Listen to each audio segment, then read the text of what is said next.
আমরা একটি দেশের পতাকা দেখেছি। আপনার জন্য এবারের প্রশ্ন, আল্লাহু আকবার। আমরা যে পতাকাটি দেখলাম সেটি কোন দেশের জাতীয় পতাকা? এ কুয়েত, বি ফিলিস্তিন, সি সুদান, ডি জর্ডান। আমি লাইফলাইন নিতে পারবো? হ্যাঁ, আরো একটি লাইফলাইন আপনার আছে, প্রিয়জন সহায়তা নেবেন? জি।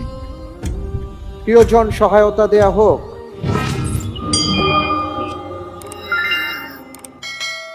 এই প্রশ্নের উত্তরটি আমার কাছে সম্পূর্ণভাবে স্পষ্ট না, তবে আমার সম্ভাব্য মনে হচ্ছে জর্ডানের।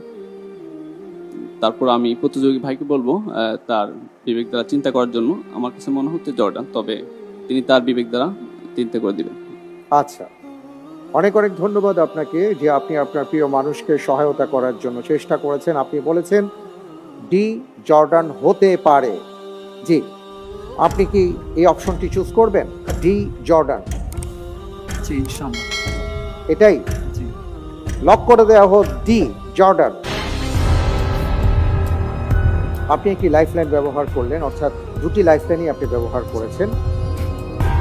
প্রিয়জন সহায়তায় আপনার শায়েখ আপনাকে বলেছেন ডি জর্ডান হতে পারে, আপনি তাকে সাপোর্ট দিয়েছেন। জি, ইনশাআল্লাহ। আপনি যে উত্তরটি দিয়েছেন জর্ডান, আপনার উত্তরটি সঠিক উত্তর। সুবহানাল্লাহ। আলহামদুলিল্লাহ, আলহামদুলিল্লাহ। আমরা এখানে জর্ডানের যে কয়েকটি কালার দেখেছি, যেমন কালো, সাদা, সবুজ, এই তিনটি কালারকে তারা তিনটি বিষয়কে বুঝিয়েছেন প্রতীক হিসাবে, আব্বাসীয়, উমাইয়া এবং ফাতিমীয় খেলাফতের প্রতীক। এবং বাম দিকে আমরা একটি স্টার। চমৎকার তারকা দেখেছি। এই তারকার যে 7টি কোণ, এই 7টি কোণ দিয়ে তারা সূরা ফাতিহার 7টি আয়াত, পাশাপাশি রাজধানী আম্মান শহরের চারপাশে যে 7টি পাহাড় আছে, এটাকে তারা বুঝিয়েছে। মাশাআল্লাহ।